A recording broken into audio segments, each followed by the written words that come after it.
She had been sweeping the same 180 meters of Osu Oxford Street in Accra for 20 years when the black SUV pulled to the curb on a Tuesday morning and stopped. It was 6:14 a.m. The city was not fully awake yet. The first buses were running half-empty on their early routes, and the traders across the road were lifting their metal shutters with the scraping sound that belongs only to dawn. She had already worked from Cuckoo Hill Junction down to the painted concrete wall of Mensa Commercial Plaza and back again. The same stretch she covered 6 mornings a week before the foot traffic came in and filled the pavement once more. The SUV had no dust on the hood. Its windows were tinted the deep, deliberate kind that means the person inside is comfortable being unseen. It pulled to the curb with precision, engine still running, and did not move again. She did not stop sweeping. The back window came down. A man looked directly at her and then said something to the driver. She kept her eyes on the broom and on the ground. She had been keeping her eyes on the ground for a long time. But the vehicle did not move, and the man did not look away. What happened in the next few minutes would reach back 19 years and close something that should have been closed long before now. She was the last person standing on that pavement who was supposed to know it was coming. Her name was Constance Nkechi Akabe, and she was 71 years old on the morning the SUV stopped. She stood at 4 feet 11 inches and weighed 49 kilograms, 6 kilograms less than she had weighed when she took the job in 2004. Partly because the arthritis in her left hip had been worsening since January, and partly because eating a full meal before a 6-hour shift had stopped agreeing with her sometime in her late 60s. She wore the orange reflective vest the Accra Metropolitan Assembly issued to its road cleaners. Hers was the third in 20 years, faded now to the color of dried tangerine peel, and beneath it, a navy blue cotton dress she had purchased from Makola Market for 12 cedis in her second year on the job. The dress was not new. It was clean, because she had decided it would be clean, and she had not revisited that decision. She washed it Sunday evenings in a rubber bucket behind her room and hung it on the line between the guava tree and the zinc eave, and on Monday mornings she heated a flat iron on a coal pot and pressed it smooth, both hands steady, each fold deliberate, the way her mother had taught her to handle cloth, as though cloth remembered who touched it. In the right front pocket of the vest, under the reflective strip, she kept a brass key on a loop of black thread. The metal had the particular darkness of something held in human hands for decades. It opened nothing. The lock it had belonged to was replaced in 2004, and the gate it had once fitted was demolished in 2005, when the compound was redesigned and a tile facade went up in its place. She carried it anyway.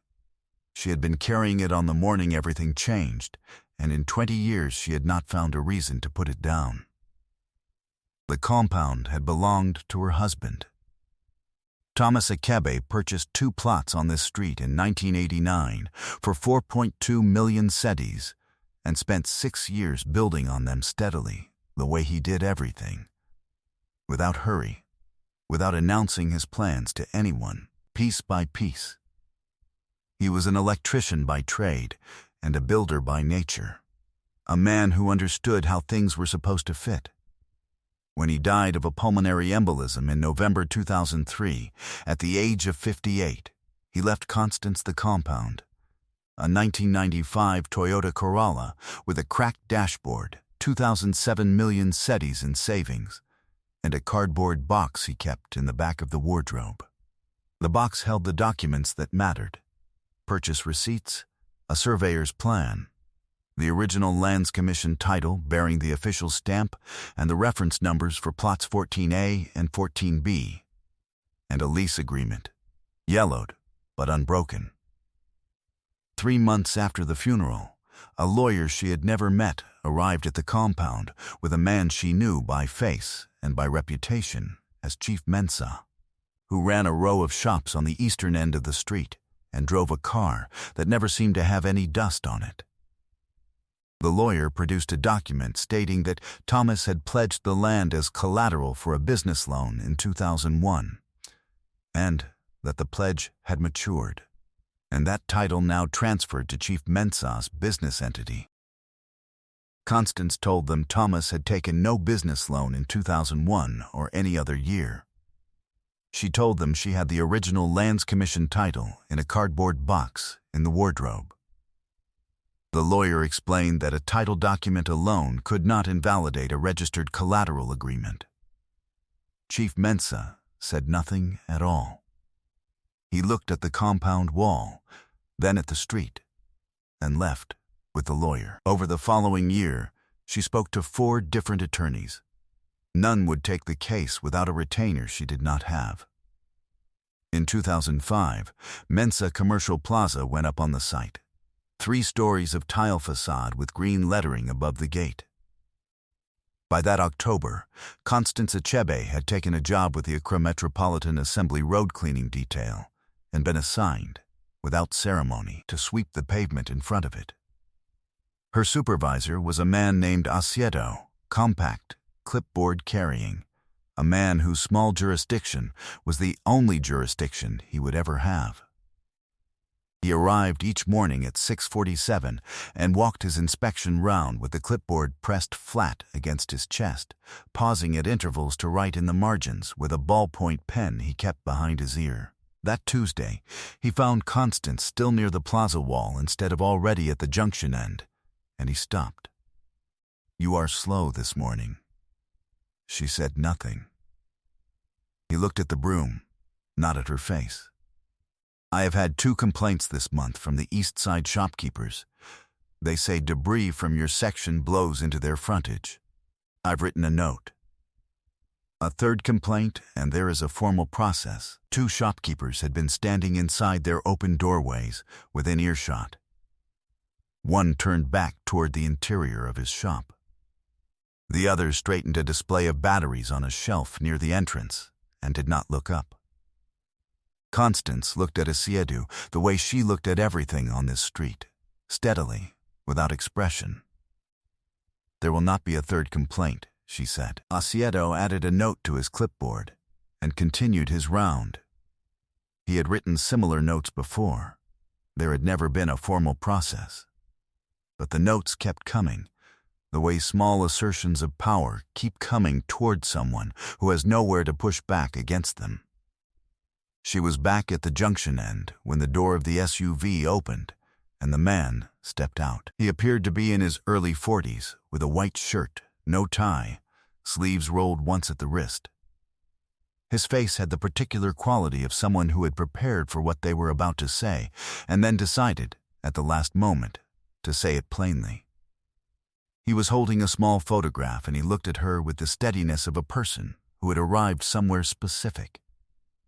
"Madam Achebe," he said. Nobody on that street had called her that in 20 years. She looked at him. He held out the photograph. It showed her, younger, in the first orange vest, sweeping this exact block, photographed from a moving car window without her knowledge.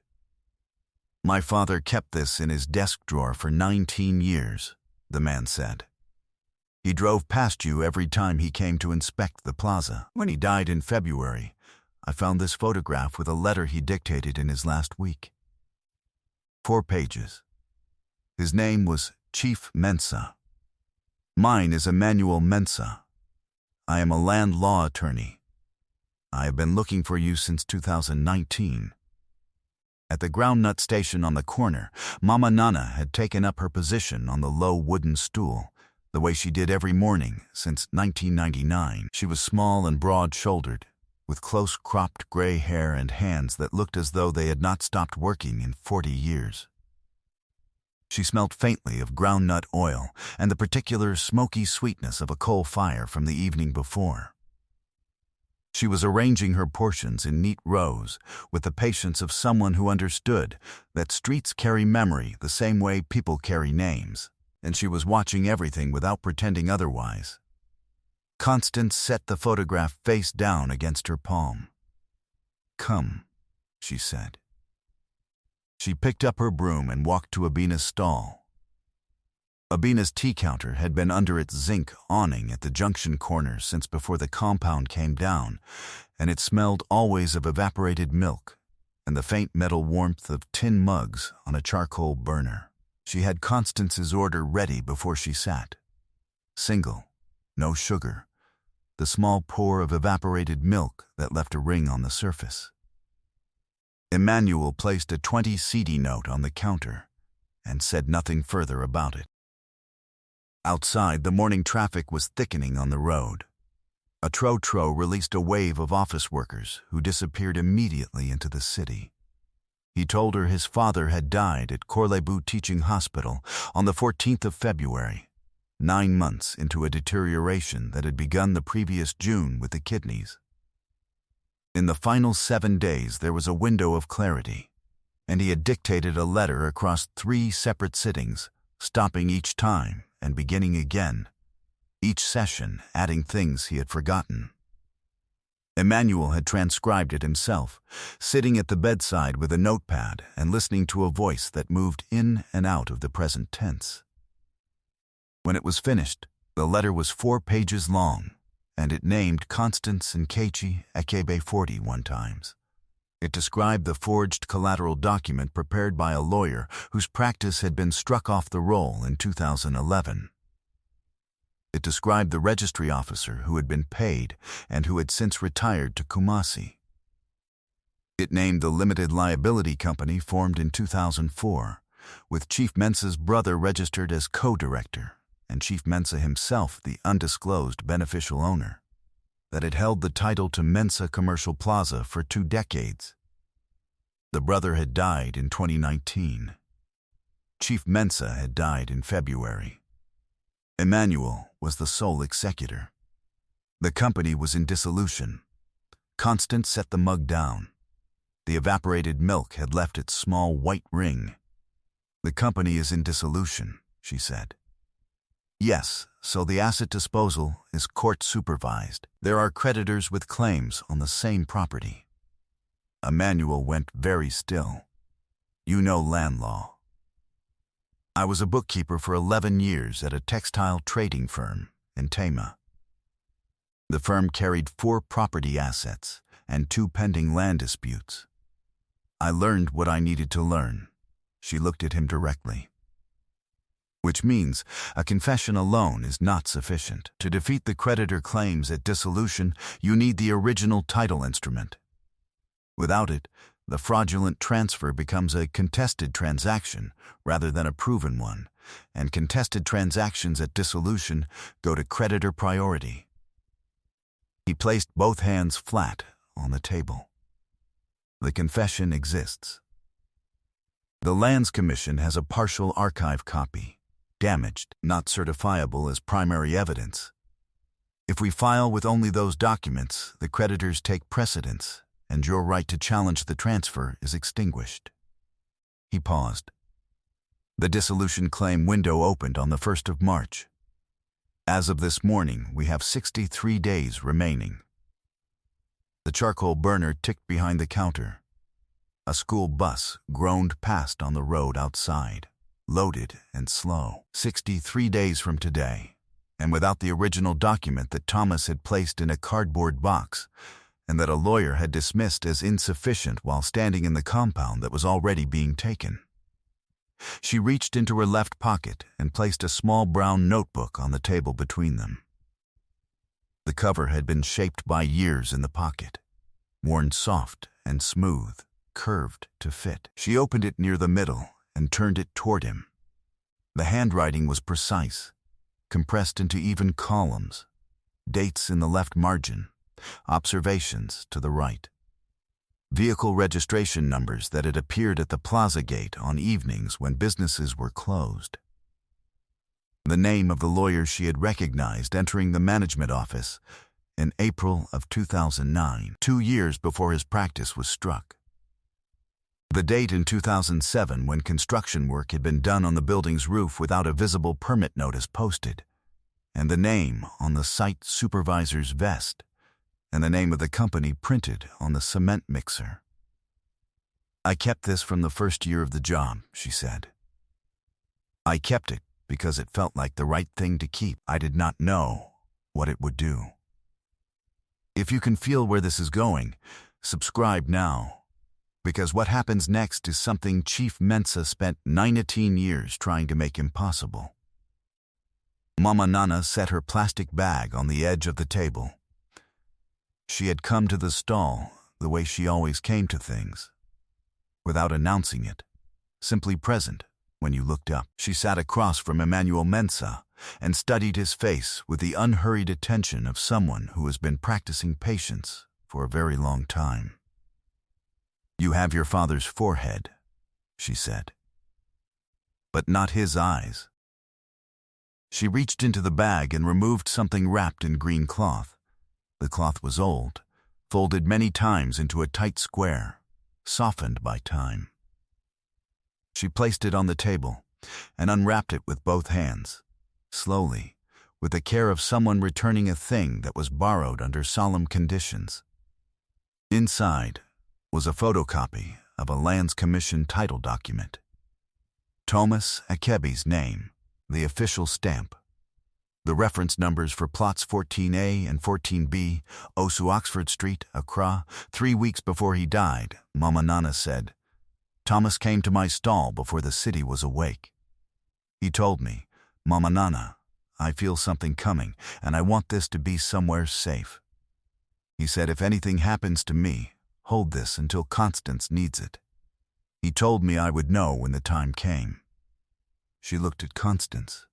"I have been waiting since November 2003. Emmanuel lifted the photocopy and read it. He read it again. He turned it over. He set it down. "Is there a primary document?" he said. Mama Nana looked at Constance without answering. Constance removed the secondary key from her ring, the small iron key, not the brass one. The key to the tin box she kept under the metal frame bed in the room she rented on Boundary Road for 320 cedis a month. In the tin box, undisturbed, the original Lands Commission title, the original surveyor's plan, the purchase receipt dated 1989, and the certified lease agreement, all in the condition they had been in when Thomas placed them there 35 years ago. She had been paying 320 cedis a month, partly for the room, and partly for the knowledge that the box was exactly where she had put it. "The originals are complete," she said. Emmanuel asked her one question before they left the stall. He asked whether she wanted the land returned or a financial settlement. He explained what both meant. Title transfer would take 18 months, require demolition and redevelopment, and would be at her own cost. Settlement would be calculated on the current land valuation, 19 years of accrued rental income at assessed rates, and the statutory penalty for fraudulent transfer. He placed a single sheet on the table. The number on the sheet was 4.3 million Ghana cedis. Constance looked at it.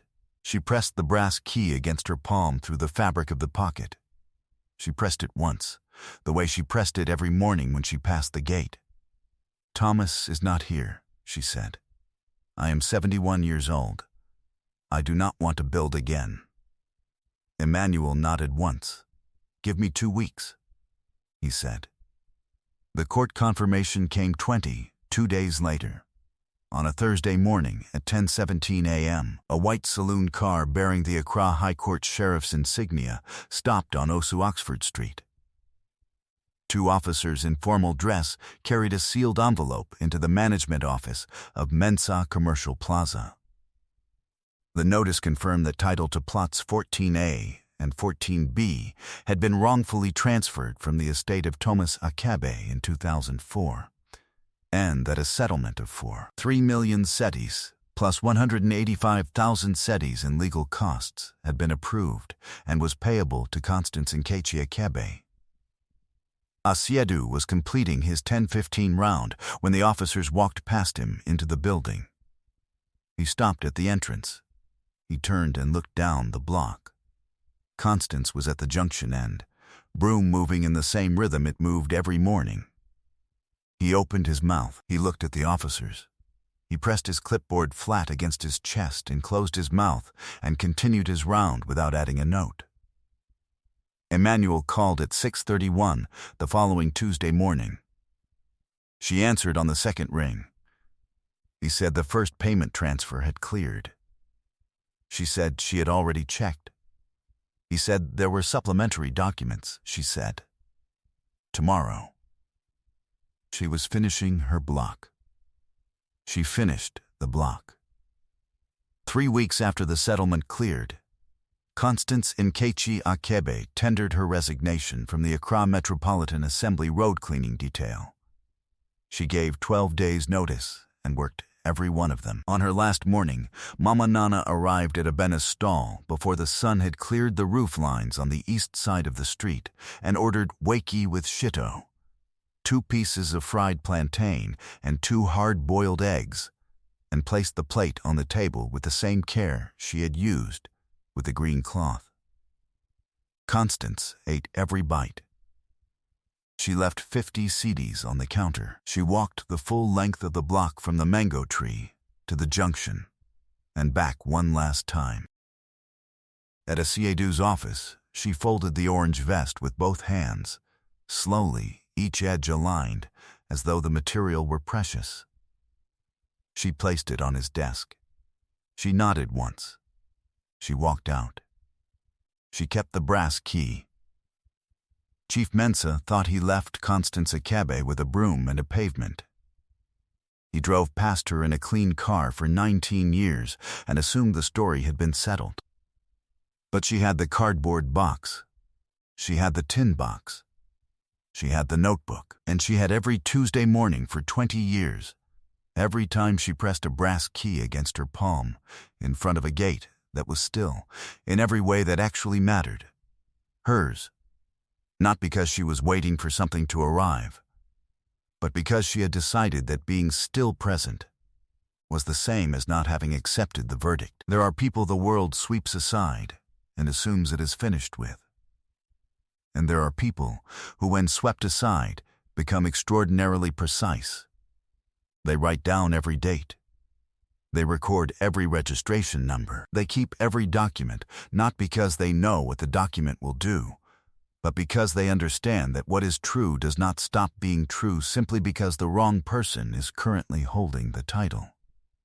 They carry the key, not to open anything immediate, as a record, as the physical weight of knowing what belongs to them. You cannot take what a person chooses to keep. You can build over the land. You can change the sign above the gate.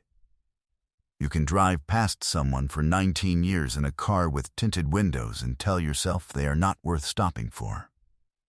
But you cannot reach into the pocket of someone who has decided to remember and remove what she keeps there. Because the person who keeps showing up is the person who has not accepted the verdict, and a verdict that has not been accepted has not been decided. On the last Tuesday of the job, at 6:14 in the morning, Constance Nkechi Akebe swept Osu Oxford Street from the mango tree to the junction and back one final time. She left it the way she always left it, clean, swept, tended to. When she reached the gate of Mensah Commercial Plaza, she swept the gutter in front of it with the same care she had brought to it 6 mornings a week for 20 years. The morning sun was coming over the buildings on the east side and laying a long, warm stripe across the pavement. The traders were lifting their shutters. Mama Nana was at her corner stall, arranging the groundnut portions into their neat rows, small and patient and permanent. Somewhere in Cantonments, 4 floors up, documents with Constance's name were being filed. The street was clean. She put down the broom. She walked away from it, and the brass key went with her. If someone had been quietly taking something from you for years, not with violence, but with paperwork and silence, and the slow assumption that you would eventually stop coming back, and a door opened and you finally had the chance to recover it, what would you do with it? Would you want the land returned, even if it meant watching the building come down? Or would you take the number on the page and walk toward the life you haven't built yet? Leave your answer in the comments. I want to read it. Subscribe for more stories about hidden strength, quiet power, and the people the world overlooks until they change everything. I'll see you in the next one.